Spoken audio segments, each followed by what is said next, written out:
பதவி கிடையாது, கொடுக்கப்பட்டது ஒரு கூடுதல் பொறுப்பு. நிறைய பேர் நேற்று இரவுலேருந்து நிறைய பேர் வாழ்த்து தெரிவிச்சிருக்காங்க. நல்ல தலைவர்கள் அமைச்சர்கள்லாம் வாழ்த்து தெரிவிச்சிருக்காங்க. அவங்களுடைய நன்றியை தெரிவிச்சுக்கிறேன். அது மாதிரி நிறைய விமர்சனம் பண்ணியிருக்காங்க. அந்த விமர்சனங்களையும் நான் உள்வாங்கிக்கிறேன். கண்டிப்பாக என்னுடைய பணிகள் மூலமாக அந்த விமர்சனங்களுக்கு ஒரு பதில் இருக்கும்னு நான் நம்புகிறேன்.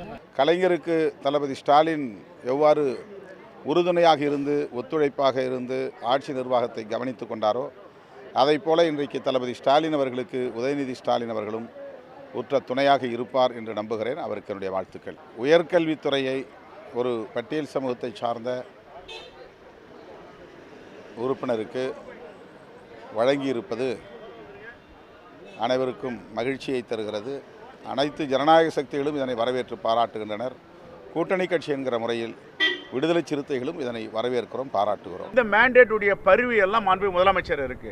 அவர் தான் முடிவு பண்ணணும் யார் அமைச்சர், அமைச்சரவை சகாக்கள் யார் சிறப்பாக பணியாற்றுகிறார்கள், யாருக்கு பதவி உயர்வு கொடுக்கலாம்.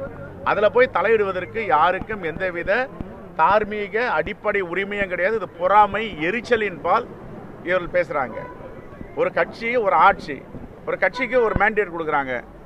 அந்த மேண்டேட்ல போய் குறுக்கிடுறதுக்கு யாருக்குன்னு அதிகாரம் இருக்கு?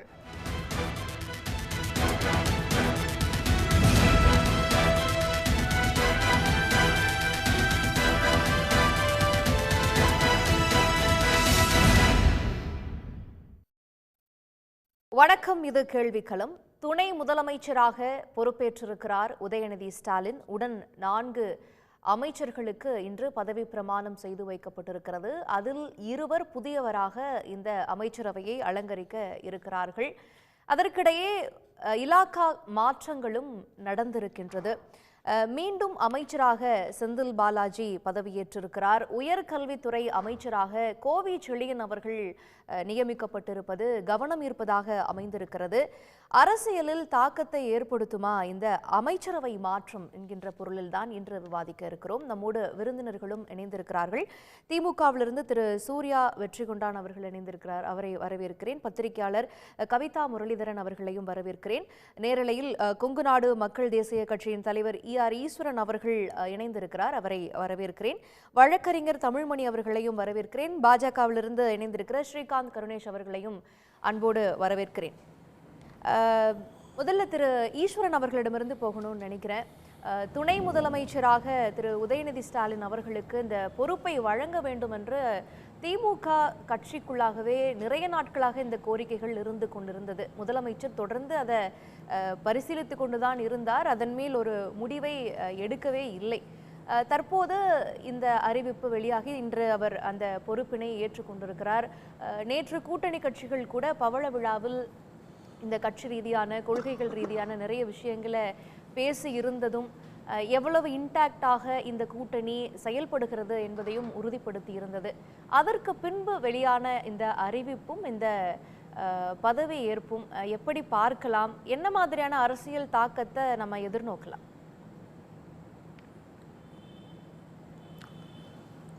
முதலில் மாண்புமிகு துணை முதலமைச்சர் அவர்களுக்கும் பொறுப்பேற்றிருக்கின்ற புதிய அமைச்சர் பெருமக்களுக்கும் கொங்கு நாடு மக்கள் தேசிய கட்சியினுடைய வாழ்த்துக்களை தெரிவித்துக் கொள்கின்றேன். அமைச்சரவை மாற்றம் என்பது வெகு நாட்களாக எதிர்பார்த்து கொண்டிருந்த ஒன்றுதான். பல நேரங்களிலே ஊடகங்களுடைய கேள்விகளுக்கு தமிழ்நாடு முதலமைச்சர் அவர்கள் பட்டும் படாமலே பதில் சொல்லிக் கொண்டிருந்தார். மாற்றம் விரைவிலே வரும் என்ற எல்லோருமே நம்பக்கூடிய அளவுக்குத்தான் சூழ்நிலைகள் இருந்தன. இப்போது எதிர்பார்த்த அந்த மாற்றம் வந்திருக்கின்றது. மாண்புமிகு விளையாட்டுத்துறை அமைச்சர் அன்பு சகோதரர் உதயநிதி அவர்கள் துணை முதலமைச்சராக எதிர்பார்த்தது போல பொறுப்பேற்றிருக்கின்றார். எப்படி முதலமைச்சராக டாக்டர் கலைஞர் அவர்கள் இருந்தபோது துணை முதலமைச்சராக இப்போதைய முதலமைச்சர் இருந்தாரோ அதை போல இப்போது முதலமைச்சருக்கு துணை முதலமைச்சராக அன்பு சகோதரர் உதயநிதி அவர்கள் சிறப்பாக உறுதுணையாக இருந்து தோளோடு தோள் நின்று செயல்படுவார் என்று நம்புகின்றோம். அவருக்கு அனைவரும் வாழ்த்துக்களை தெரிவித்துக் கொண்டிருக்கின்றோம். விளையாட்டுத்துறை அமைச்சராக அவர் சிறப்பாக செயல்பட்டு இருக்கிறார். இதுவரை பல விளையாட்டுத்துறை அமைச்சர்களை பார்த்திருக்கிறோம். ஆனால் இப்போது இருக்கிற விளையாட்டுத்துறை அமைச்சர் மூலமாக தமிழ்நாட்டிலே விளையாட்டுத்துறைக்கு ஏற்பட்டிருக்கிற பல மாற்றங்கள், தமிழ்நாட்டு விளையாட்டு வீரர்களிடையே இன்றைக்கு ஏற்பட்டிருக்கின்ற எதிர்பார்ப்பு இதுவரைக்கும் இல்லாமல் இருந்தது. செஸ் ஒலிம்பியாட்டிலிருந்து தொடங்கி கேலோ இந்தியா முதல் ஒலிம்பிக்ஸுக்கு நம்முடைய வீரர்கள் செல்லுகின்ற வரை பலவிதமான சாதனைகளை தமிழ்நாடு விளையாட்டுத்துறை இன்றைக்கு செய்திருக்கின்றது. தமிழ்நாடு பூராவும் எல்லா மாவட்டங்களிலும் கிராமப்புறங்களில் இருக்கிற விளையாட்டு வீரர்களை அடையாளம் கண்டு அவர்களுக்கு நிதி உதவிகளை செய்து தேவையான பயிற்சிகளை கொடுத்து உலக அரங்கிலே சிறந்த விளையாட்டு வீரர்களாக களமிறக்கக்கூடிய அந்த சிறப்பான பணியை தமிழ்நாடு விளையாட்டுத்துறையிலே அமைச்சர் அவர்கள் செய்து கொண்டிருந்தார். அதற்கு பரிசாக கூட இந்த துணை முதலமைச்சர் பதவி வந்திருக்கலாம். அவர் பதவியேற்ற நாளிலிருந்து எந்த விதமான குற்றச்சாட்டுக்கும் ஆளாகாமல் சிறந்த அமைச்சராக பணியாற்றியிருக்கிறார். துணை முதலமைச்சராக மிகச்சிறப்பாக பணியாற்றுவார் என்று முழுமையாக நம்புகிறோம். அதே போல அவர் எப்படி ரெஸ்பாண்ட் பண்ணுவாரு? இப்ப துணை முதலமைச்சராக அவர் பொறுப்பேற்றிருக்கிறாரு. இன்னும் இந்த கூட்டணி எப்படி எடுத்து செல்லப்படும், அரசியல் ரீதியாக என்ன மாதிரியான தாக்கங்களை ஏற்படுத்தும் அப்படின்னு எதிர்பார்க்கலாம்? கூட்டணி கட்சிகளை பொறுத்தவரை எங்களுடைய கருத்துக்களை வெகு எளிதாக துணை முதலமைச்சரிடத்திலே எங்களால் சொல்ல முடியும். சில நேரங்களிலே முதலமைச்சரை சந்தித்து சொல்ல வேண்டியதை துணை முதலமைச்சர் இடத்திலே சொல்லி அதை சாதிக்க முடியும். துணை முதலமைச்சரோடு மட்டுமல்ல, இந்த அமைச்சரவை மாற்றத்திலே மாண்புமிகு கோவி செல்லியன் அவர்கள் உயர்கல்வித்துறை அமைச்சராக பொறுப்பேற்றிருக்கின்றார். அவர் அரசு கொறடாவாக எப்படி பணியாற்றினார் என்பதை நாங்கள் பார்த்திருக்கிறோம். மிகச்சிறப்பாக எடுத்த வேலையை சிறப்பாக செய்து முடிக்கக்கூடியவர். அப்படிப்பட்டவர் இன்றைக்கு உயர்கல்வித்துறை அமைச்சராக இன்றைக்கு பொறுப்பேற்றிருக்கிறார். மாண்புமிகு அமைச்சர் சாமு நாசர் அவர்களும் பால்வளத்துறை அமைச்சராக சிறப்பாக செயல்பட்டவர்தான். சில சொந்த காரணங்களுக்காக அமைச்சரவை பொறுப்பிலிருந்து அவர் விடுவிக்கப்பட்டார். மீண்டும் இன்றைக்கு அமைச்சராகி இருக்கிறார். கண்டிப்பாக சிறப்பாக செயல்படுவார்.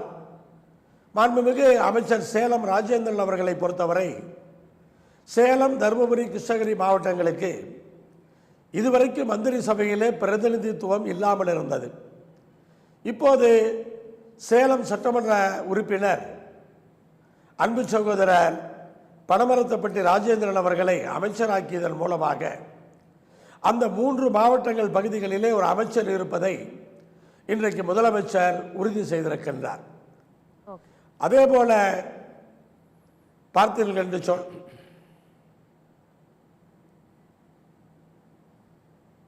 தொடர்ந்து சொல்லுங்க சார். அடுத்து மாண்புமிகு முக்கியமான 2 பேர்த்துக்கு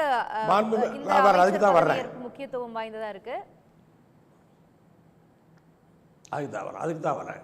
மாண்புமிகு அமைச்சர் செந்தில் பாலாஜி அவர்கள் எவ்வளவு சிறப்பாக செயல்பட்டார் என்பதை நாம் அறிவோம். களப்பணிகளிலே, தேர்தல்களிலே எவ்வளவு பெரிய வெற்றிகளை குவிப்பதற்கு உதவியாக இருந்தார் என்பதையும் நாம் அறிவோம். இன்றைக்கு சிறையிலே 471 நாட்கள் இருந்துவிட்டு வெளியில் வந்திருக்கிறார். முதலமைச்சர் அவர்கள் நம்பிக்கையோடு மீண்டும் அதே துறைகளை அவரிடத்திலே கொடுத்திருக்கிறார். அதுதான் சிறப்பு. அதே துறைகளை கொடுத்து இன்றைக்கு அமைச்சராக்கி இந்த கொங்கு மண்டலத்திலே கட்சியினுடைய வளர்ச்சிக்கு உதவியாகவும் அரசுடைய திட்டங்களை மக்களுக்கு கொண்டு போய் சேர்த்துவதற்குமான அந்த முயற்சிகளுக்கு உறுதுணையாகவும் இருக்கக்கூடியவராக அவர் இருப்பார். அப்படிப்பட்ட ஒருவரை முதலமைச்சர் அவர்கள் இன்றைக்கு அமைச்சராக்கி இருக்கிறார். மொத்தத்தில் இந்த அமைச்சரவை மாற்றம் தமிழகத்தினுடைய இந்த பதவியேற்பு இது இரண்டும் இன்னும் கொங்கு மண்டலத்துல புதுவேகம் பாய்ச்சும் அப்படின்னு நம்புறீங்க. தொடர்ந்து பேசலாம். திரு தமிழ்மணி, நீங்க இந்த பதவியேற்பை எப்படி பார்க்கறீங்க? முதலாவதாக நான் சன் தொலைக்காட்சிக்கு என்னுடைய மனமார்ந்த நன்றியை தெரிவித்துக் கொள்ளுகிறேன். சேலம் மாவட்டத்துக்கு அமைச்சரவையில் ஒரு பிரதிநிதித்துவம் இல்லையே என்று நான் மனம் வருந்தாத நாளே இல்லை. இன்று ஒரு நீதிமன்ற பணியின் காரணமாக சேலம் மாவட்ட என்னுடைய மலை வீட்டிலிருந்து இதில் கலந்து கொள்வது எனக்கு மற்றற்ற மகிழ்ச்சி. எனவேதான் உங்களுக்கு என்னுடைய நன்றி. இவர்களை நான் ஒருவரை பொறுத்தவரை ஒரு 4 பேர் மிக விரைவாக என்னுடைய கருத்துக்களை சொல்ல முயற்சிக்கிறேன். ஒருவர் ஒரு 470 நாட்கள் இருந்துவிட்டு சிறையிலே கொஞ்சம் கூட கொள்கை மாற்றமில்லாமல் திராவிட முன்னேற்றக் கழகத்தின் மீதும் அதன் தலைவர் திரு ஸ்டாலின் அவர்கள் மீது வைத்திருக்கிற நம்பிக்கை சிதறாமல் சிந்தாமல் வீணடிக்கப்படாமல் திரும்ப வந்து பதவியேற்றிருக்கிறார். அநேகமாக இந்திய அரசியலில் இப்படி ஒரு வாய்ப்பு இன்னொருவருக்கு 471 நாட்கள் சிறை வைத்து வேறு பல விஷயங்கள் எல்லாம் நேரமில்லாதனால் நான் தவிர்த்து விடுகிறேன். இதெல்லாம் நடந்து வந்திருந்தால் இந்த அளவு அவர்கள் கட்சியின் மீது கொள்கை பற்றோடு இருந்திருப்பார்களா என்பது வினா. எனவே அவரை மனமாற வரவேற்கிறேன். அவர் முன்பு பதவி வகித்த போது சரியோ தவறோ சில கெட்ட பெயர்கள் குற்றச்சாட்டுகள் இருந்தன. அவைகளை தவிர்க்க முழு முயற்சி எடுத்துக்கொள்ள வேண்டும் என்று ஒரு அரசியல் பார்வையாளராக அவரை திரும்ப கேட்டுக்கொள்ளுகிறேன். திரு உதயநிதி ஸ்டாலினை பொறுத்தவரை அவர் கிட்டத்தட்ட அடுத்த முதலமைச்சர்.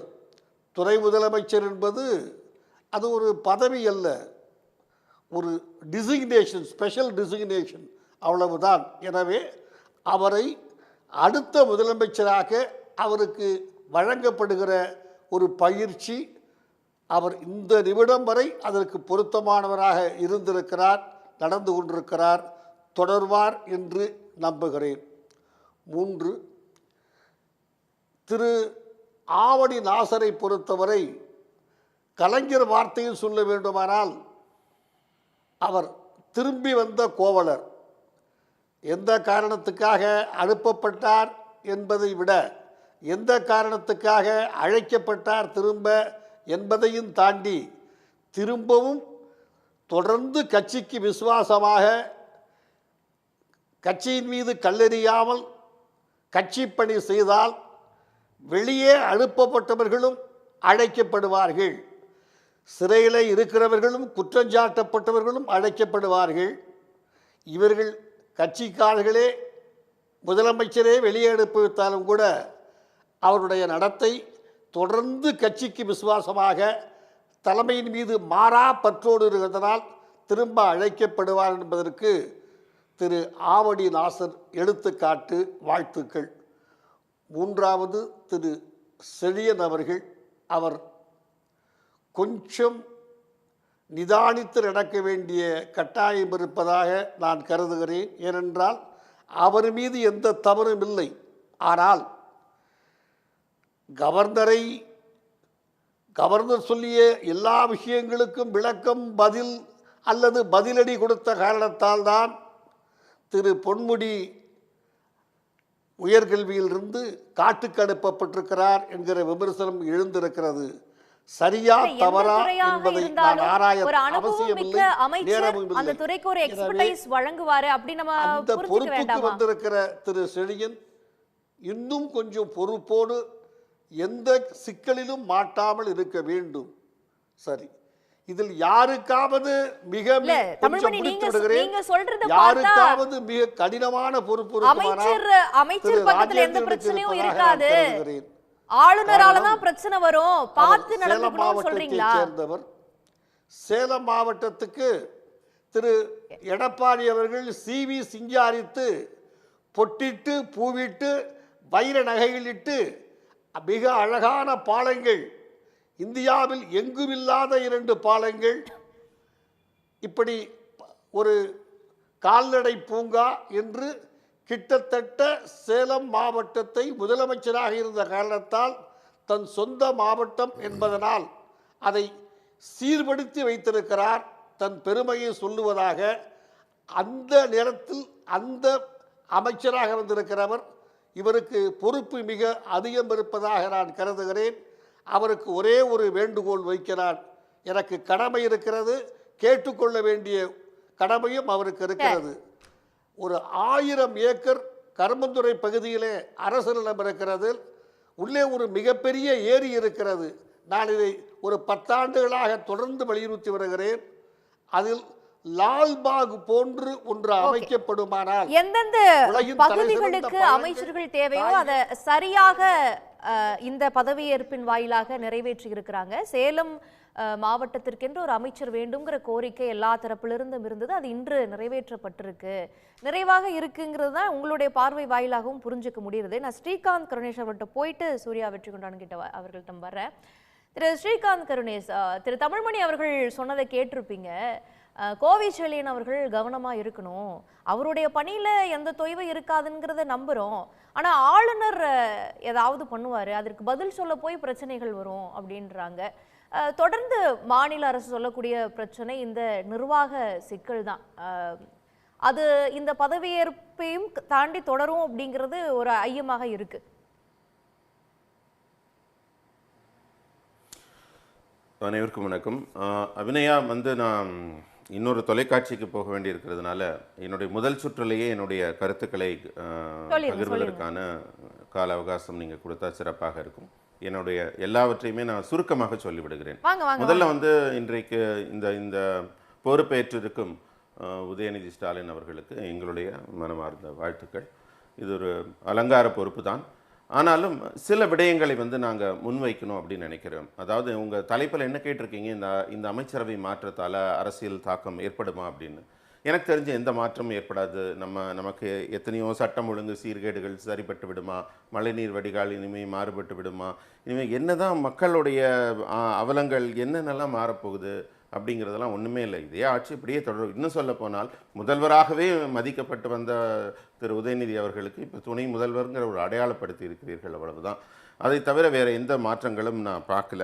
மிக விரைவாக நடந்திருக்கிறது என்றால் அவருடைய எக்ஸ் தளத்தில் அவருடைய பெயர் துணை முதல்வராக மாறிவிட்டது. அவருடைய வீட்டின் முன்னாடி இருக்கிற அறிவு பலகை மாறி இருக்கிறது. அதில் காட்டிய வேகம் மிக சிறப்பாக இருக்கிறது. மக்கள் நல திட்டங்கள்லையும் அந்த வேகம் வந்தால் நாங்களும் சந்தோஷப்படுவோம். ஒரு மூன்று விடயங்களை நான் முன்னெடுக்கணும்னு நினைக்கிறேன். திராவிட முன்னேற்றக் கழகத்தோட மிக அழகான மகுடங்களாக வைரமணிகளாக போற்றப்படுவது உட்கட்சியோட ஜனநாயகம். அதாவது சரியான தேதி சொல்லணும்னா 18/9/1949 சென்னை ராயபுரம் ராபின்சன் பூங்காவில் யார் யார் பேசுகிறாங்க, திராவிட இயக்கத்தை பற்றி பேசுகிறாங்க. அந்த கூட்டத்தில் 18வது நபருக்கு அடுத்து 19வது நபராக ஒரு பெயர் இருக்கிறது, எம் கருணாநிதி அப்படின்னு ஒரு பெயர் இருக்கிறது. அப்போ அவருக்கு முன்னாடி இருக்க 18 தலைவர்களை தாண்டி ஒரு வீரியமிக்க இளைஞராக அவர் முன்னுக்கு இன்னைக்கு கட்சியவே கொண்டு செலுத்தினார் அவர். அதுதான் திமுகவோட ஒரு சிறப்பு.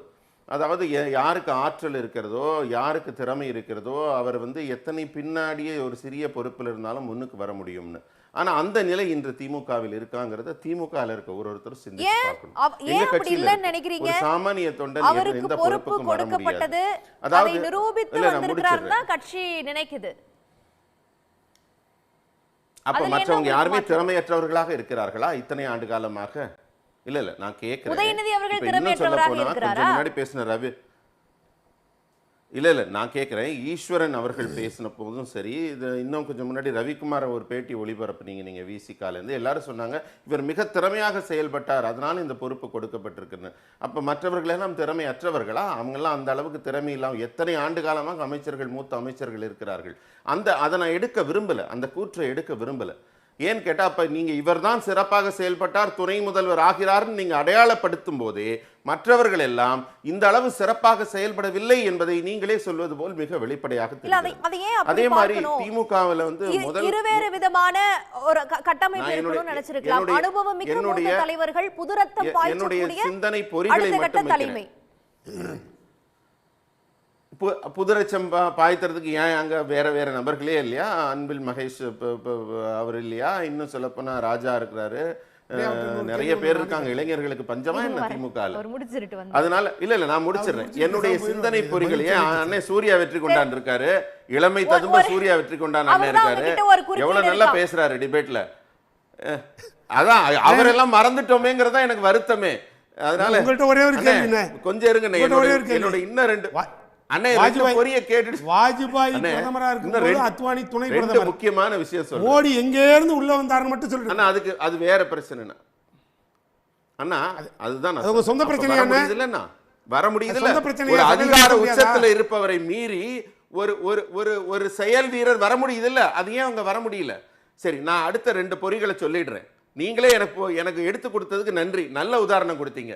அடுத்த அதிகாரமிக்க அத்வானியை ஒரு சாமானியர் தாண்டி வந்து பிரதமர் ஆகிறார் என்றால் அந்த ஜனநாயகம் ஏன் இல்லை திமுகவில்? நல்ல நல்ல உதாரணம் சொன்னீங்க. அடுத்த ரெண்டு சின்ன பொறிகள் நேரம் இருக்காது.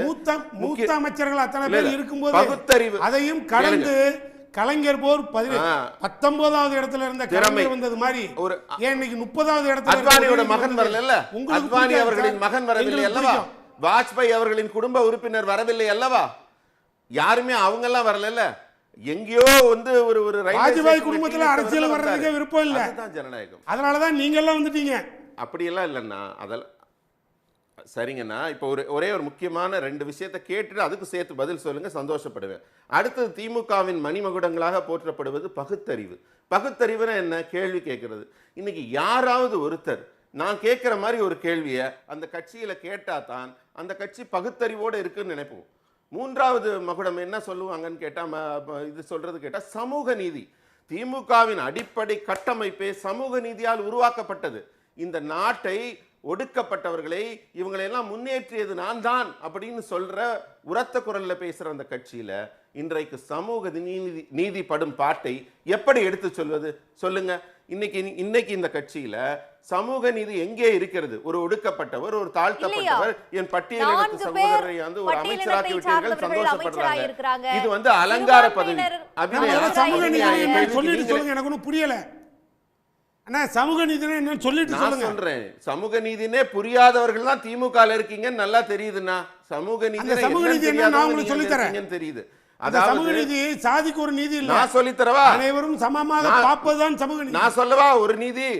உங்க பாணியில சாதிக்கு ஒரு நீதி தான் சமூக நீதி. இல்ல நான் இன்னொரு சொல்லுங்க. அனைவரையும் சொன்னீங்களே, அனைவரையும் சமமாக பார்ப்பதுதான் சமூக நீதி. நீங்க சொன்ன வார்த்தை அதுல மாற்றுக்கிறதுக்கு வேலை இல்ல. கரெக்டா? அதுல மாற்றுக்கிறதுக்கே வேலை இல்ல. என்ன மாதிரி நீ பளபளன்னு புடவை கட்டக்கூடாது, என்ன மாதிரி லிப்ஸ்டிக் போடக்கூடாதுன்னு சொல்லி தான் கூட்ட வேலை பார்க்கிற ஒரு நபரை வந்து ஒரு மேயர் அனுப்புறாங்களா? அது என்ன சமூக நீதி? எதுக்காக அவங்களை மாத்துறீங்க? வேற என்ன குற்றச்சாட்டு? அது வந்து அனைவரையும் சமமாக பார்க்க வேண்டும் என்பதுதான் சமூக நீதி என்றால் திமுகவில் எங்க இருக்கு சமூக நீதி? இன்றைக்கு ஏன் ஒரு ஒடுக்கப்பட்டவருக்கு ஒரு அலங்கார பதவிங்க? இதனால துணை முதல்வர் ஒண்ணுமே செய்ய முடியாது. இல்ல நான் கேக்குறேன், இந்த மாதிரி உதயநிதி அவர்கள் பதவி ஏற்க கூட இல்ல. என் கேள்வியை கேட்டு பதில் சொல்லுங்க. தீர்வு பார்க்கட்டும் சார். நெறியாளர் அவர்கள் என் கேள்வியை அரசின் பேரால் நாமினல் ஹெட்டாக இருக்கக்கூடிய ஆளுநர் கல்வியில சனாதனத்தை பேசுறாரு, இந்து மதத்தை பத்தி பேசுறாரு, செக்யூலரிசம் ஆங்கிலேயர்களினுடைய இதுன்னு சொல்றாரு. அப்படிப்பட்ட ஆளுநர் ஒரு சனாதன குரலாக, ஆர்எஸ்எஸ் குரலாக ஒழிச்சிட்டு இருக்கிறப்ப ஒரு உயர்கல்வி துறையில நாங்க ஒரு பட்டியலினத்தை சார்ந்தவராக அவரை அமைச்சராக்கி இருக்கிறோம் அப்படின்றாங்க. இதை விட சமூக நீதிக்கு வேற என்ன எடுத்துக்காட்டு இருக்க முடியும்னு திமுக கேக்குது. அபிநயா அவர்களே, நீங்கள் வந்து என்னை எதுக்காக அழைச்சிருக்கீங்க? பாரதிய ஜனதா கட்சியின் செய்தி தொடர்பாளராக நான் பேசுகிறேன். கவர்னருடைய செயல்பாட்டுக்கு ராஜ்பவனோட செய்தி தொடர்பாளர் பேசுவார், எனக்கு அதுக்கு சம்பந்தம் இல்லை. அதனால அவருடைய நடவடிக்கைகளுக்கு நாங்க அதுக்கான பொருள் விளக்கங்கள் சமூக நீதி என்பதை உணர்ந்திருப்பீங்க. எது சமூக நீதி? எது ஆட்சி முறை, ஆட்சி அதிகார பதில் சொல்லுங்க. லிப்ஸ்டிக் போடுறதுக்கும் பளபள புடவை எனக்கு சமமா, மேயருக்கு சமமா ஒருத்தவங்க புடவை கட்டாங்கன்னு மாத்தி இருக்காங்களே, அது சமூக நீதியா? இன்றைக்கு ஒரு பட்டியல் இனத்தவரோ ஒடுக்கப்பட்டவரோ ஒரு அலங்கார பதவிதான். துறை முதல்வர்னா ஒன்னும் மகுடம் கிடையாது. அதே மந்திரியா தான் தொடர், போர்டு மட்டும் மாத்தலாம், எக்ஸ்தலத்துல மாத்திக்கலாம். அந்த பதவியை கூட ஒரு பெயருக்கு தரக்கூடிய ஒரு பதவியை கூட ஒரு பட்டியல் இனத்து சகோதரருக்கு தரதுக்கு உங்களுக்கு மனசு இல்லையே. நீங்க எப்படி சமூக நீதியை பேசுறீங்க? தயவு செஞ்சு இனிமே அதை விட்டுருங்க. நீங்க செஞ்சது தப்பு இல்ல, சட்டப்படிதான் செஞ்சிருக்கீங்க. ஆனா இது சமூக நீதி காவலன் நான் தான் சொல்லிக்காதீங்க. கேபினெட்ல திரு ஈஸ்வரன் அவர்கள் குறுக்கிட விரும்புறாரு. நாங்க மந்திரியாக்கின பின்னால முன்னு மந்திரியா பாருங்க, இன்னொரு முக்கியமா அதுல என்ன பட்டியல்? ஒரு நிமிஷம் பர்టిక్యులரா இதுக்கு சேர்த்து பதில் சொல்லுங்க. நீங்க பேசுறீங்க சமூக நீதியை பேசுறதால அதை குறிப்பிட்டு பதில் சொல்லுங்க. இல்ல எனக்கு ஒரு கேள்வி. ஈஸ்வரன் நீங்க பேசுறப்ப நான் குறுக்கிடல. ஈஸ்வரன் நீங்க பேசுறப்ப நான் குறுக்கிடல. அவங்களுக்கு பதில் சொல்லணும்ல. நீங்க கிளம்பி போயிடுங்க, பதில் சொல்லிட்டு போங்க.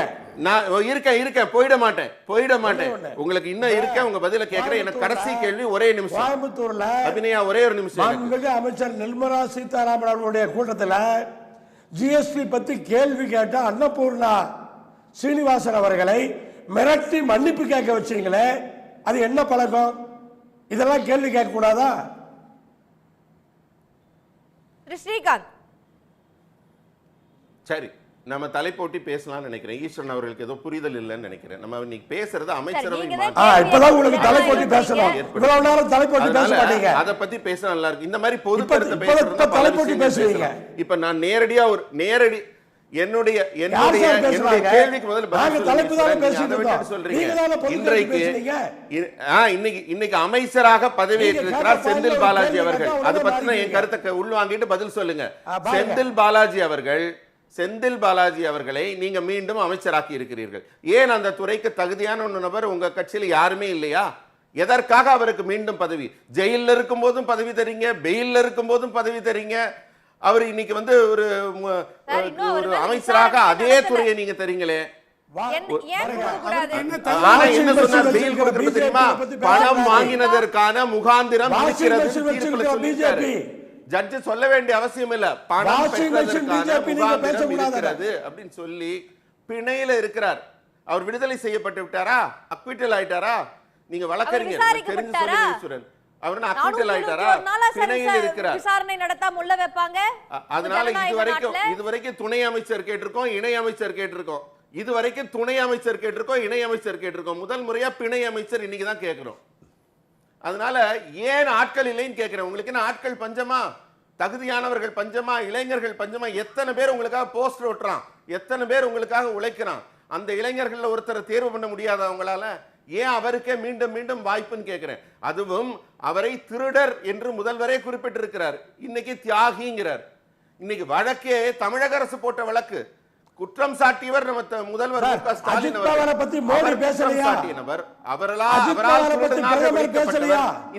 தியாகி ஆகிறார். ரெண்டுக்குமே கை தட்டுறீங்க, தியாகினாலும் கை தட்டுறீங்க. எது உண்மை? மக்கள்லாம் சிரிக்கிறாங்க. நீங்க யாருமே மக்கள் இதை கவனிக்கவில்லைன்னு நினைச்சாதீங்க. இது ஒரு தவறு சொல்லிட்டு இருக்காரு சார்.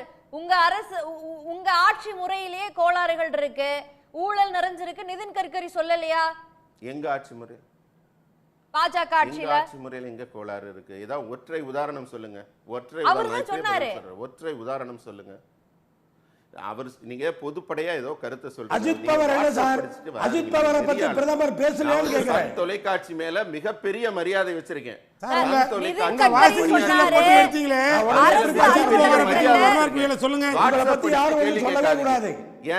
எனக்கு ஃபேக்ட் சொல்லுங்க, ஒற்றை உதாரணம் சொல்லுங்க. ஒற்றை உதாரணம் சொல்லுங்க. அரசு அலுவலகங்கள்ல இருக்கக்கூடிய ஊழியர்கள் சரியாக பணி செய்ய முடியல, அவர்கள் நேர்மையாக பணியாற்ற முடியாத சூழல் இருக்குன்னு சொன்னாரு.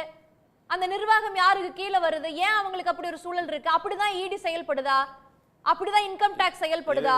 மிக மிக மிக தவறான கருத்து, ஆதாரமற்ற கருத்து, பொதுப்படையான கருத்து. நீங்க அதனால தான் பொதுப்படையான கருத்து இல்ல, 2 வாரங்களுக்கு முன்னால அவர் சொன்னதுதான் நீங்க ரெஃபர் பண்ணிக்கலாம். இது வாட்ஸ்அப்ல வர செய்திக்கெல்லாம் சகோதரி என்னால பதில் சொல்ல முடியாது. வாட்ஸ்அப்ல வர செய்திக்கெல்லாம் நீங்க அந்த மாதிரி ஒரு சம்பவமே நடக்கல, அவர் பேசவே இல்ல, அது எப்படி நாங்க ஏற்றுக்கொள்ள முடியும்? இல்ல சார், 2 வாரத்துக்கு முன்னாடி அவர் அந்த கருத்து சொல்லியிருந்தாரு. விவரமா சொல்லுங்க, நான் பதில் சொல்றேங்கற. எங்கே ஊழல், எங்கே பிரச்சனை, உடனே மத்திய அரசுக்கு போயிடாதீங்க. எதா இருந்தாலும் மத்திய அரசு மேல பழி போட்டு தப்பிக்கிறது பொறுப்பு. ஏன் பொறுப்போடு நடந்துக்க மாட்டேங்கிறீங்க? இங்க வந்து ஆட்சியில் இல்ல, மத்தியில தான் ஆட்சியில் இருக்கீங்க. நீங்க பாஜக கட்சியை சார்ந்தவர், ஒரு ஆட்சி அதிகாரம் சம்பந்தமான தலைப்புல பேசணும். அப்ப தேர்தல் பத்திர ஊழல்ல அமைச்சர் நிர்மலா சீதாராமன் மீது வழக்கு போட்டு இருக்கிறார்கள். என்ன பண்ண போறீங்க? வழக்கு போட்டாலே பதவி விலகிரணுமா? பதவி பறிக்க கூடாதான்னு கேக்குறாரு. ஒரு நிமிஷம். வழக்கு போட்டதில்ல, அவர் வந்து வழக்குக்கு முகாந்திரம் இருக்கான்னு அட்மிட் ஆயிருக்கா? முதல்ல கேஸே அட்மிட் ஆயிருக்கா? கேஸ் நீங்களும் தான் எவ்வளவு வழக்கு போடுறீங்க. உங்களை பத்தி ட்வீட் பண்ணாலே எங்க கட்சிக்காரங்க நிர்மலா சீதாராமன் மேல வழக்கு போட்டு, அதனால அதெல்லாம் அதுக்கெல்லாம் ஏதாவது ஒரு ஆளுக்கு நீங்க தண்டனை வாங்கி கொடுத்திருக்கீங்களா? இல்ல நான் ஒரு ஆளுக்காக தண்டனை வாங்கி கொடுத்திருக்கீங்களா? அதனால நான் சொல்றேன், காங்கிரஸ் ஆட்சியில உங்களுடைய காங்கிரஸ் கட்சியில காழ்ப்புணர்ச்சியில நீங்க ஒரு கேஸ் போடுறீங்க. அது முதல்ல நிரூபிங்க, ஒரு ஆதாரம் கொடுங்க, ஒற்றை ஆதாரம் கொடுங்க. ஆனால் தேர்தல் பத்திரம் பத்தி நான் சொல்லவா? நீங்க வந்து இணையவழி சூதாட்டம்னு சொல்லி ஏகப்பட்ட பிரச்சனை பண்ணீங்களே, எத்தனையோ நாடகங்கள் நடத்துறீங்க. இந்த மாதிரி சூதாட்டம் நடக்குது, இணையத்துல சூதாட்டம் நடக்குதுன்னு. ஆனா அவங்க கிட்ட இருந்து 500 கோடி திமுக வாங்கி இருக்கு. நீங்க பதில் 500 கோடி திமுக வாங்கி இருக்கு தேர்தல் பத்திரத்தின் மூலமாக. வரேன் திரு ஸ்ரீகாந்த், இதுக்கு நான் புள்ளி விவரம் தர முடியும் சகோதரி. வரேன், நீங்க இது காத்திருப்பீங்க நான் நம்புறேன். திரு சூர்யா வெற்றி கொண்டாங்க. நான் கண்டிப்பா காத்திருக்கிறேன். அடுக்கடுக்க திரு ஸ்ரீகாந்த் 7:50 வரைக்கும் உங்க கூட இருக்கு சொல்றாரு. எதற்கு செந்தில் பாலாஜி அவர்களை விட்டால், உதயநிதி ஸ்டாலின் அவர்களை விட்டா அங்க வேற ஆட்களே இல்லையா, ஏன் அவர்களுக்கு கொடுக்கணும் அப்படின்னு கேட்கிறாரு. நான் ஒன்று திரும்பி அவரை இடையில கேட்டேன். ரொம்ப லாங்கில் இருக்கிறதுனால அவர் கண்டு காணாத மாதிரி விட்டுட்டு கார்பரேஷன் விட்ற போயிட்டார். சமூக நீதி எங்கன்னா அங்கே கண்டுபிடிக்க போயிருக்கார். அதனால் அது அவர் முடிவில் விட்டுறலாம். அவர் 2-3 கேள்வி எடுக்க வச்சுட்டு வந்தார். என்னையை பொறுத்த முடியும் முதல்ல துணை முதல்வருக்கும் அமைச்சர்களுக்கும் என்னுடைய வாழ்த்துக்களை தெரிவிச்சுட்டு, நான் ஒரே ஒரு வரி அண்ணன் தமிழ்மணி அண்ணன் பேசுவார்னு பார்த்தேன். பொறுப்பாக அழகாக சொன்னார். பணி சிறக்கட்டும், மக்கள் பார்க்கட்டும், பிறகு விவாதம் பண்ணுவோன்னு சொன்னார். ஒரு பெரிய மனுஷனுக்கான அழகு இதாப்பா வந்தார். இவரை கேட்டு தான் நாங்கள் இன்னும் மந்திரி சபையை மாற்றுற மாதிரியும், இவரை கேட்டுட்டு தான் மந்திரி சபைக்கு இனிமேல் துணை முதல்வருக்கு குவாலிஃபிகேஷனை தேர்வு செய்கிற மாதிரியும், இவர் ரொம்ப அழகாக அங்கே கேள்வி கேட்கவே ஆள் இல்லையா, மூத்த தலைவர்களே இல்லையா. நான் கேட்டேன், மோடி எங்கேருந்து பிடிச்சிட்டு வந்தீங்க, அத்வானி எங்கே இருந்தார், வாஜ்பாய் எங்கே இருந்தாருன்னு. அதுக்கு அவருக்கு பதில் சொல்ல தெரியாது. அதே மாதிரி திரும்பி அதையும் கடந்து மேடம் ஒரு நிமிஷம் கவனிங்க, அதையும் கடந்து இவர் ஒரு பகுத்தறிவுன்னா யாருமே கேள்வி கேட்க மாட்டீங்களா? அதனால் அங்கே கேட்கவே நாதி இல்லையானார். ஒருவேளை பகுத்தறிவு உள்கட்சியிலேயே ஒரு 2 பேர்கிட்ட பேசுகிறத பற்றி தான் அவர் தெரிஞ்சு போட்டிருக்கு. பகுத்தறிவுனா என்னன்னு இன்னும் அண்ணனுக்கு தெரியலை. அதுக்கே தனியாக நான் கிளாஸ் எடுக்கணும் போட்டிருக்கேன். ஆனால் பகுத்தறிவு எங்கே உருவாச்சுன்னா, நான் எனக்கு துண்டை தூக்கி தோளில் போடாத, ஏண்டா இடுப்பில் துண்டை கட்டுன்னு சொல்கிற இடத்துல உதயமானது. ஆரிய திராவிட போரில் ஆரம்பிச்சுது பகுத்தறிவு. நாங்கள் பகுத்தறிவுன்னு சொல்கிறதே உங்களால் வீழ்த்தப்பட்ட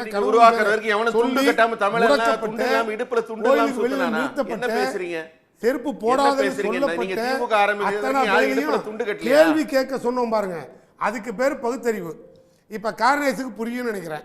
யாரெல்லாம் இப்போ நீங்கள் சொன்னீங்க ஆளுநரை அதிகமாக அவர் சீண்டியதால் பொன்முடியிடமிருந்து இலாக்கா பறிக்கப்பட்டது அமைச்சர் பொன்முடியிடம் இவர் பேசும்போது சொன்னார். அதை விட அதிகமாக கேள்வி கேட்ட ஆள் தான் இன்னைக்கு இருக்கிற அமைச்சர் கோவி செழியன். அதில் யாருக்கும் டவுட்டே வராது, அது அவருக்கே தெரியும். தாண்டி கேள்வி கேட்கக்கூடிய இடத்துல இருக்கவர் தான் அவர். நான் சொல்லவே இல்லை. ஆனால் இவர் சொல்றார் சமூக நீதி அழுத்தம் இருக்குங்கிறத மறுக்க முடியுமா? ஒரு அழுத்தத்திற்குள் தான் புதிதாக பொறுப்பேற்றவர்களும் வேலை செய்யணும். இல்லைங்க, நாங்கள் அதெல்லாம் கடந்து வந்துட்டோம்.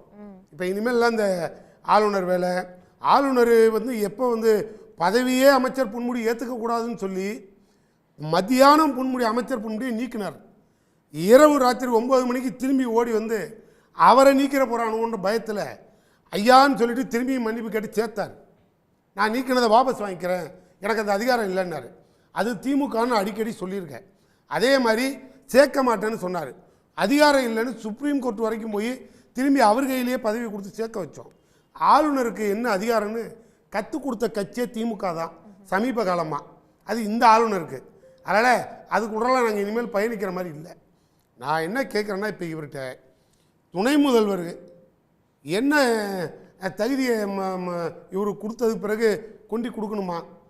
நாங்கள் ஓப்பனாகவே சொல்லிட்டோம், இந்த கட்சியை காப்பாற்றுறதுக்கு இன்னும் 50 ஆண்டு காலம் கட்சியை காப்பாற்ற ஒரு தலைவன் தேவைப்பட்டால் இந்த திராவிட இயக்கம் அந்த தலைவனை உருவாக்கி தர வேண்டியது அவங்க பொறுப்பு. 17வது இடத்துல இருந்த 19வது இடத்துல இருந்த கலைஞர் எப்படி இங்கே வந்தார்னா 30வது இடத்துல இருக்க உதயநிதி துணை முதல்வர் வர்றதில் என்ன தவறு? அத்தனை தலைவர்களும் முன்மொழிந்த பிறகு அவர் துணை முதல்வராக ஆகிறார். யாருக்கு எந்த டவுட் இல்லை. அந்த விமர்சனத்தை, அதாவது அடிமை சாசனத்தை ஏற்றுக்கொண்டு விட்டீர்கள். நாங்க திரும்பி அதை சொல்றோம், வாரிசு நாங்க அதில் கவலையே படலை.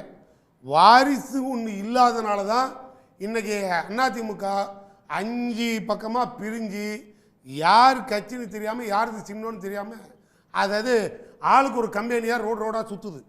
எங்களுக்கு அந்த பிரச்சனை இல்லை. நாங்கள் தெளிவாக இருக்கோம்.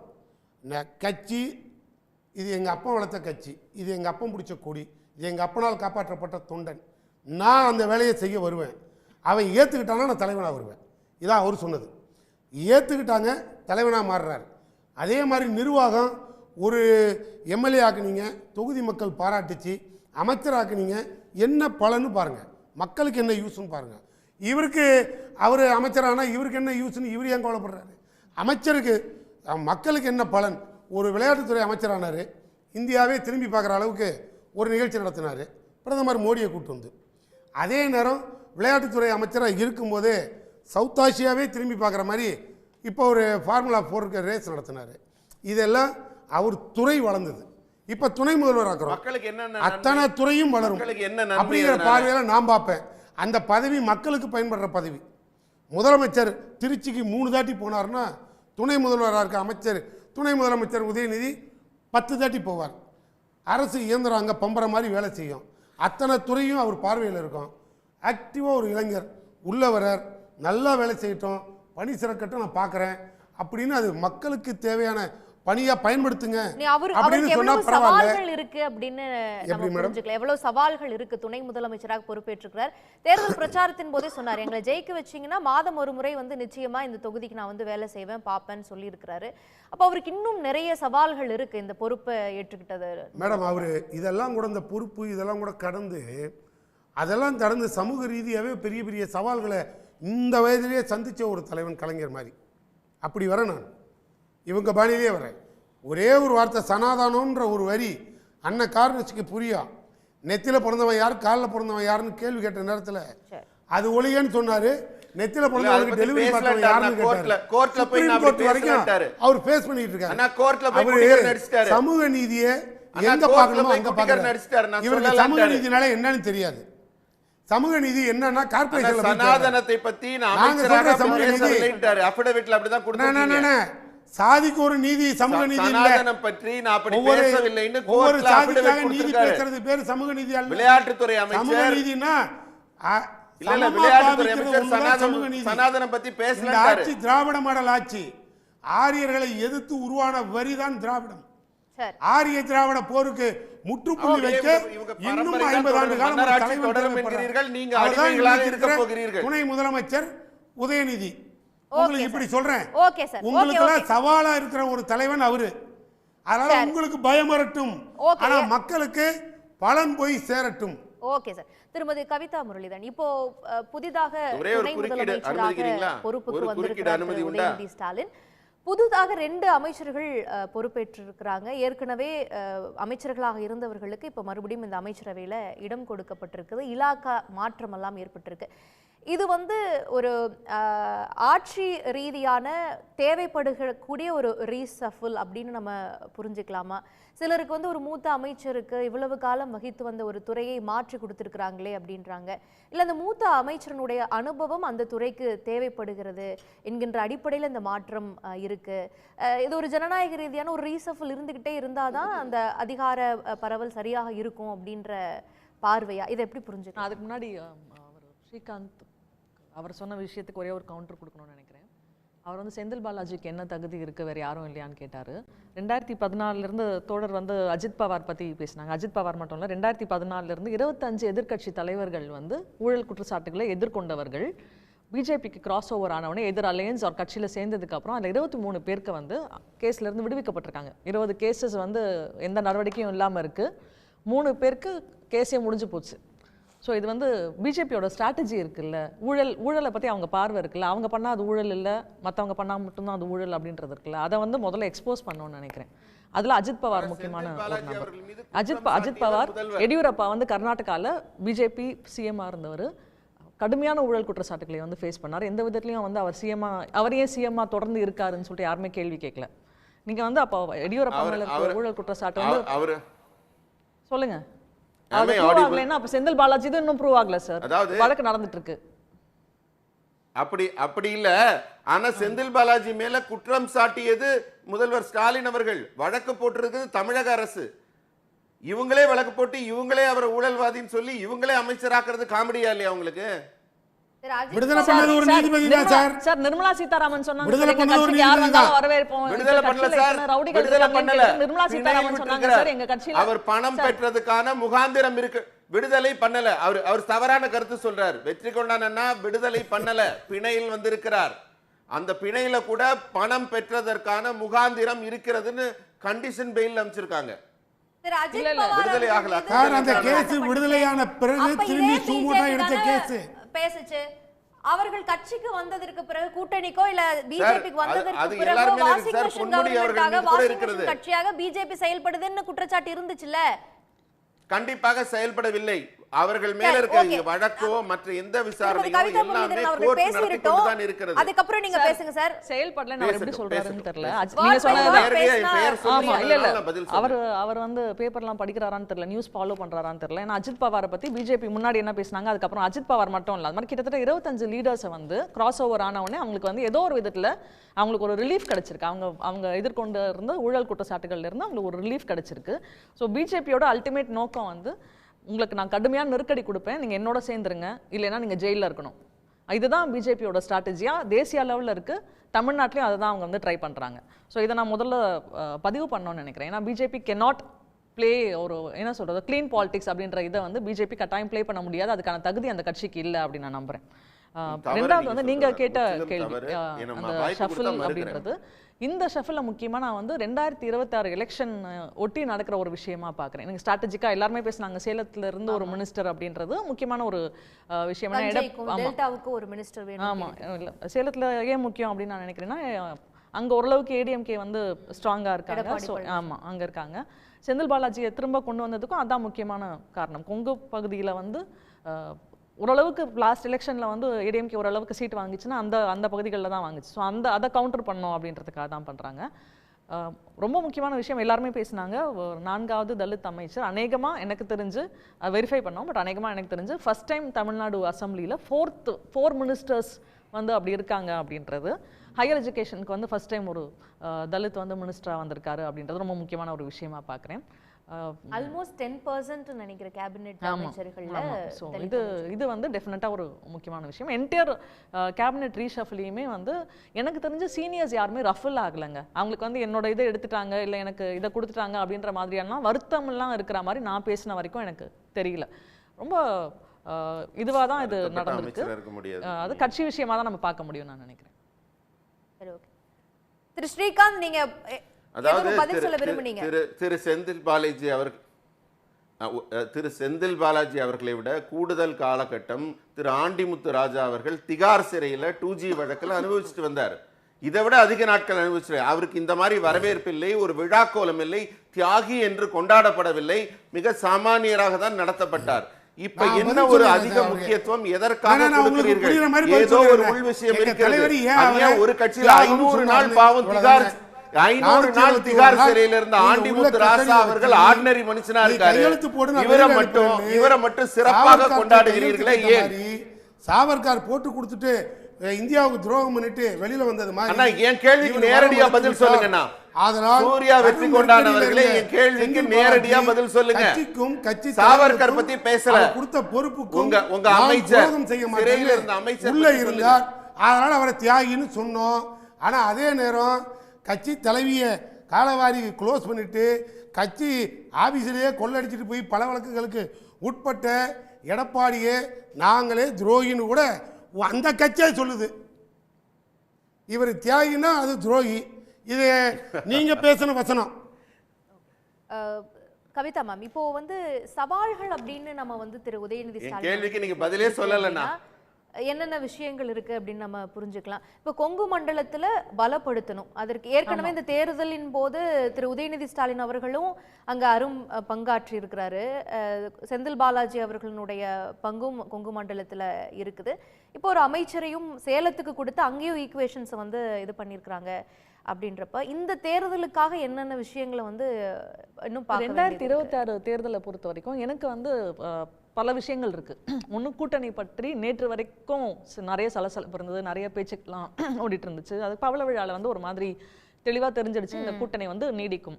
ஆப்வியஸ்லி வந்து விசிகே தனி கட்சி, சிபிஎம் தனி கட்சி, லெஃப்ட் எல்லாம் தனித்தனி கட்சிகளாக இருக்காங்க. எல்லாருமே ஒரு அடிப்படை அண்டர்ஸ்டாண்டிங்கில் தான் ஒன்றா இருக்காங்களே தவிர நீங்கள் வந்து ஒரே மாதிரி எண்ணங்களோட இருக்கணும், இல்லை எதிர்க்கவே கூடாது, விமர்சிக்கவே கூடாது அப்படின்னா எல்லாருமே திமுகவில் சேர்ந்துடலாம். ஸோ அந்த மாதிரியான ஒரு சூழல் இல்லை. கூட்டணி அப்படின்றது ஆமாம். ஸோ கூட்டணி அப்படின்றது இந்த நிமிடம் ஸ்ட்ராங்காக இருக்குது. அது ஸ்ட்ராங்காக இருக்கணும். எனக்கு தெரிஞ்ச வரைக்கும் திருமாவளவன் மாதிரி ஒரு தலைவர் வந்து இந்த கூட்டணியை விட மாட்டார் தான் நான் நினைக்கிறேன். ஏன்னா அவரோட priority at least for next election வந்து பிஜேபி வரக்கூடாது அப்படின்றது தான் தமிழ்நாட்டில். ஸோ அவர் வந்து அந்த விஷயத்தில் ரொம்ப தெளிவாக இருக்காரு. ஜாதியவாத மதவாத சக்திகள் வந்து தமிழ்நாட்டில் வந்துடக்கூடாது அப்படின்ற விஷயத்தில் தெளிவாக இருக்காரு. ஸோ கூட்டணியை வந்து அவர் காம்ப்ரமைஸ் பண்ணுவார் அப்படின்னு வந்து எப்போதுமே நினைக்கல. அது ஒரு மாதிரி மது ஒழிப்புல இதுல வந்து நான் பேசி மது ஒழிப்புல இதுல வந்து அவங்க பேசிரட்டும் சார். அவங்க குறைவான நேரம் தான் பேசிருக்காங்க. ஒரே நிமிஷம் சார். மது ஒழிப்பு நான் ஏற்கனவே சொல்லிட்டேங்க. எல்லா கட்சிகளுக்கும் ஒரு வேற ஒப்பீனியன்ஸ் இருக்கும். ஒரே மாதிரி ஒப்பீனியன் இருக்கணும்னா எல்லாரும் ஒரே கட்சியில இருந்துடலாம். அது வந்து சரி, அதை பத்தி பேசணும். பேசிக்கா கூட்டணி வந்து ஸ்ட்ராங்காக இருக்குது. ஏடிஎம்கேல வந்து பெரிய கன்ஃபியூஷன் ஓடிட்டு இருக்கு. எடப்பாடி பழனிசாமி வந்து பல எலெக்ஷன்ஸில் அவரோட லீடர்ஷிப் வந்து நிறைய எலெக்ஷன்ஸில் வந்து இது வரைக்கும் பெரிய அளவில் இம்பாக்ட் வந்து கிரியேட் பண்ணல.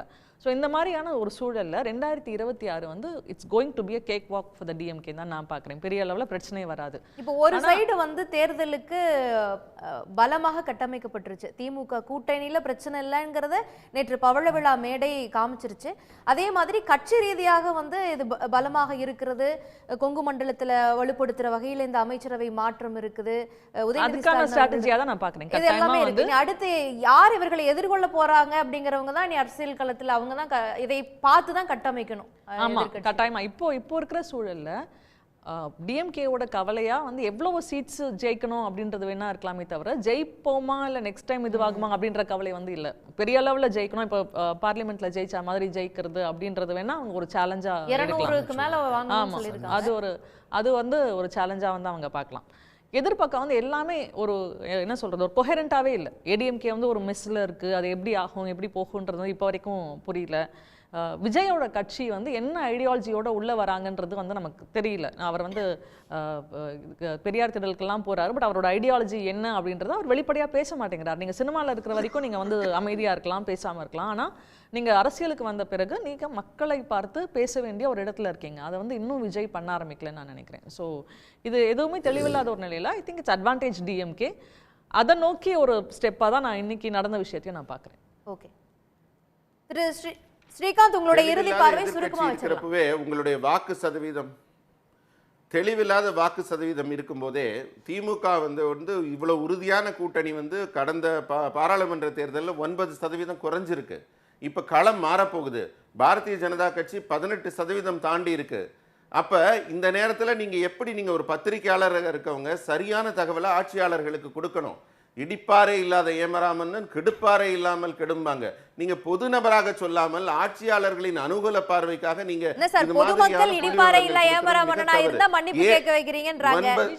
9% எப்படி குறைஞ்சதுன்னு நீங்க அனலைஸ் பண்ணீங்களா? ஏன் எப்படி விட்டார்கள் அவங்க? இத்தனை கட்சிகள் ஒன்று சேர்ந்து கட்டுக்கோப்பான கட்சிகள் சேர்ந்து குறைஞ்சிருக்கு. பாஜக இல்லை என்பவர்கள் நாங்க அதிமுகவை பின்னுக்கு தள்ளி 13 இடத்துல நாங்க முன்னுக்கு வந்திருக்கோம். 10 வருஷம் அவங்க 9 இடத்துல டெபாசிட் இழந்திருக்கிறார்கள். ஆட்சி நடத்திட்டு இல்ல தமிழ்நாட்டுல பல இடங்கள்ல டெபாசிட்டே இல்லாம அதெல்லாம் அண்ணா கூட முளைக்கல. நீங்க இப்ப அடுத்த எலெக்ஷன்ல பாருங்க பேசவே மாட்டீங்க. அடுத்த எலெக்ஷன் பாருங்க பேசவே மாட்டீங்க. இன்னும் விஜய் அவர்கள் கட்சி வந்துருச்சுன்னா திமுக மிகப்பெரிய இழப்பை சந்திக்க போகிறது. இதுதான் என்னுடைய உங்க கட்சி யூஸ்லெஸ். உங்க கட்சி கொண்டு போய் அங்க சேர்க்க போறீங்களா? உங்க கட்சியில யார் சார் இப்ப தலைவர்? எப்படி என்ன ஸ்ட்ராட்டஜி வச்சிருக்கீங்க? களம் மாறுகிறது. கட்சி வரைக்கும் போயிட்டீங்க. களம் இல்ல அவங்க சொன்னாங்க இல்லையா விஜய் வராரு தெரியலன்னு. ஆனா களம் மாறுகிறது என்பதை சொல்லுகிறேன். புதிய களம் இது. நீங்க பழைய ஆட்கள் எல்லாம் வச்சுட்டே ஜெயிக்க முடியாது. அதனால புதிய களம். உங்க கட்சியில காட்சியும் மாறுதாமே. புதிய களத்துல எப்படி நீங்க அதே ஸ்ட்ராட்டஜியில் வருவீங்க? ஏற்கனவே 9% இழந்திருக்கிறீர்கள். கட்டுக்கோப்பான களத்தில் உங்களுக்கு சரிவு. அதனால இன்னும் மேலும் சரிவை சந்திக்க போகிறது. அதுதான் உண்மை. இயல்பான உண்மை. அடுத்து புதியவர்களை தேட போகிறார்கள். கட்சி எடுத்துட்டு வந்து வண்டி ஓட்டலாம்னு பாக்குறீங்களா? ஆனா என்ன மாற்றம் பண்ண போறீங்கன்னா எனக்கு சொல்லுங்க. இப்ப அமைச்சரவை மாற்றத்தினால என்ன அதிரடி மாற்றம் செய்ய போகிறீர்கள்? ஒண்ணே ஒண்ணு சொல்லுங்க. சூர்யா வெற்றி கொண்டார். ஒரே ஒரு மாற்றம் சொல்லுங்க. நீங்க ஒற்றை கையெழுத்துல நீட்ட ஒழிப்பேன். நீங்க உதயநிதி பேசினார் பண்ணிட்டாரா? எதுக்காக கொடுத்தீங்க? ஒரே செங்கலை காட்டிட்டு ஒரே ஒரு செங்கலை காட்டிட்டு எய்ம்ஸ் கொண்டாடுவேன் கொண்டாந்துட்டாரா? கொண்டாந்துட்டீங்களா? எய்ம்ஸ் கொண்டாந்துட்டீங்களா? சரி அதற்கு தான் நீங்க நாடாளுமன்ற தேர்தல் பிரச்சாரத்துல எல்லா பக்கமும் பேசுனீங்க. கட்டடம் கட்டணும்ன்றதுக்காக ஓகே அதெல்லாம் வெட்டி பேசினா மக்களை ஏமாற்றி திமுக ஆட்சிக்கு வந்திருக்கிறது. மக்களை ஏமாற்றி திமுக ஆட்சிக்கு வந்திருக்கிறது. அடுத்தால பேச விடுங்க. கொடுப்பார்கள். ஏன் இவ்வளவு பதட்டம் உங்களுக்கு?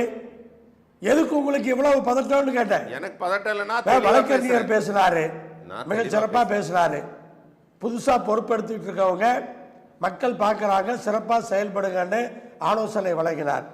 பத்திரிகையாளர் பேசினார், அவருக்கு எந்த பதற்றமும் கிடையாது. பிஜேபிக்கு என்ன பதட்டம் அப்படின்னா, நேற்று பவள விழா பார்த்த பின்னாடி இந்த கூட்டணி உடையாது, கூட்டணி பிரியறதுக்கு வாய்ப்பில்லை அப்படிங்கிற ஒரு பதட்டம். இன்னொன்று, துணை முதலமைச்சராக உதயநிதி அவர்களை போட்டால் கட்சியில் பெரிய பிரச்சனை வந்துடும் அப்படின்னு எதிர்பார்த்துட்டு இருந்தீங்க. அதுவும் நடக்கல. அதுல ஒரு பதட்டம்.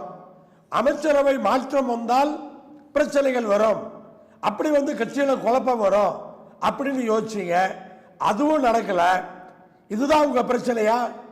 பிஜேபி இப்ப வந்து ஏன் பதட்டத்தோட இருக்கீங்க? ஏன் ரெஸ்ட்லெஸ்ஸா இருக்கிறீங்க? சம்பந்தம் இல்லாம பேச்சுக்கல எதுக்காக இந்த விவாதத்தில் பேசுறீங்க? நல்லது நடந்திருக்கு. தமிழ்நாட்டினுடைய வளர்ச்சிக்கான ஒரு அமைச்சரவை மாற்றம் இன்றைக்கு வந்திருக்கிறது. அது வந்து நாங்கெல்லாம் மகிழ்ச்சியா இருக்கிறோம். உங்களுக்கெல்லாம் வருத்தம் அதுல. வாஷிங் மெஷின் கட்சி, நீங்க வாஷிங் மெஷின் வச்சு சுத்திட்டு இருக்கீங்க. நீங்க எல்லாம் இப்ப மக்களை சேர்ந்துட்டீங்களா? சரி, உங்களுடைய இறுதி பார்வையை எடுத்துக்கிறேன் திரு ஈஸ்வரன். வேற ஏதாவது கருத்து இருக்கா? சம்பந்தம் இல்லாம பேசுறது. இங்க பாருங்க, நீங்க வந்து நெறியாளரை திமுக சேர்ந்தீங்களான்னு கேட்கறது என்ன கேட்கறது? இதான் உங்க வேலையா? விவாதத்துக்கு வந்திருக்கீங்களா, வேற ஏதாவது பேச வந்திருக்கீங்களா? கொஞ்சம் முன்னாடி நெறியாளரை கேட்டீங்க. இல்லனா நீங்க பிஜேபியை ஒற்றை கேள்வியா கேக்குறீங்களா? அது வந்து நீங்க கருத்துலன்னு சொன்னா நீங்க அப்படி கேட்கல. நீங்க திமுகவின் பார்வையை கூட்டணி கட்சியாக வைக்காமல் ஒரு திமுக தொண்டராக முன்வைக்கிறீர்கள். உங்களுக்கு இந்த கோபம் வர வேண்டிய அவசியமே கிடையாது. நான் கேட்ட கேள்வி திமுகவின் அடிப்படை கொள்கையை பத்தி. சூர்யா வெற்றி கொண்டாட கேட்டதா நான் ஒத்துக்கிட்டு இருப்பேன். உங்க நாட்டுக்கு ஏன் கோபம் வருது? திமுகவின் அடிப்படை கொள்கையை இறுதி பார்வையா எடுத்துக்கிறேன். தமிழ்மணி சார் சுருக்கமா ஒரு நிமிடத்துல தமிழ்மணி சார் கோபப்படுறீங்கன்னா நான் கேட்க மாட்டேனா? தமிழ்மணி சார், நான் ரெண்டு விஷயம் சொல்ல விருப்பப்படுறேன். ஒன்று, சார் பேசிக்கிட்டே இருந்தா பண்பாடு இல்லைங்கிறத காமிக்குது. அடிப்படையில் பண்பாடு இருக்கணும். நான் பேசுகிறத கேட்டு பதில் சொல்லுங்க, தப்பு இல்லை. வாயவே திறக்கக்கூடாது, காதையும் திறக்கணும் மனுஷன். ரெண்டு விஷயமா. ஒன்று, வாட்ஸ்அப்பில் விஷயங்களை சொல்லக்கூடாது, நான் ஏற்றுக்கிறேன். இந்த லிப்ஸ்டிக்கு சங்க இலக்கியத்திலேருந்து கண்டுபிடிச்சி கொண்டாந்து வாட்ஸ்அப்பில் தானே ஓடிக்கிட்டு இருக்குது. ஒன்று. இன்னொன்று, ஒரு திருமண நிகழ்ச்சியில் கூப்பிட்டு பேச சொல்கிறாங்க, வாழ்த்த சொல்கிறாங்க.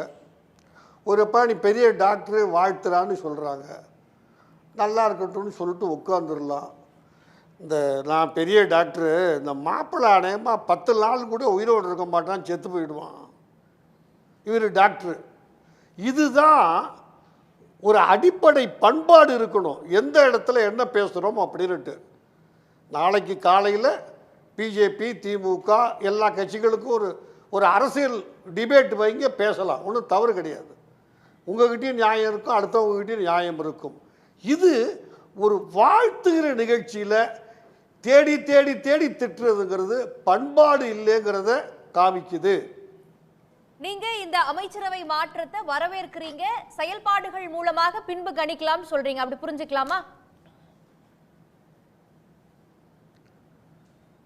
எந்த இடத்துல என்ன பேசுறதுங்கிறது முக்கியங்க. நான் தான் சொன்னேன்ல, ஒரு திருமண வரவேற்புல வாழ்த்த சொன்னா 2 வார்த்தை வாழ்த்துங்க, தப்பு இல்ல. பேச பிடிக்கல, நானும் கூட அதுக்காக யாருமே குறை வைக்கல. அந்த மாப்பிள்ளை பண்பாட்டோட என்னுடைய முதல் சொல்ல வாழ்த்துக்கள். பண்பாடு நாம எல்லாரும் என்னைக்கு உணர்ந்துகிறோமோ அன்னைக்குதான் ஒரு டிபேட் ஆரோக்கியமா இருக்கும். Thank you so much.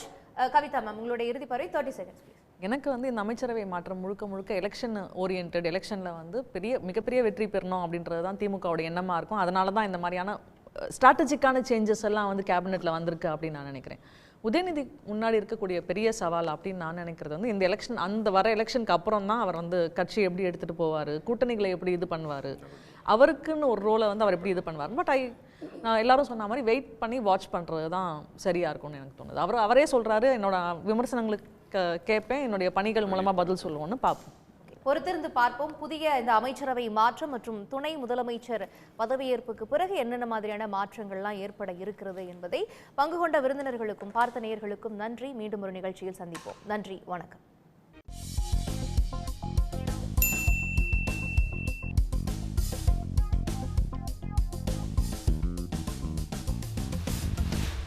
உடனுக்குடன் செய்திகளை தெரிந்து கொள்ள சன் நியூஸ் பெல் ஐகானை கிளிக் பண்ணுங்க.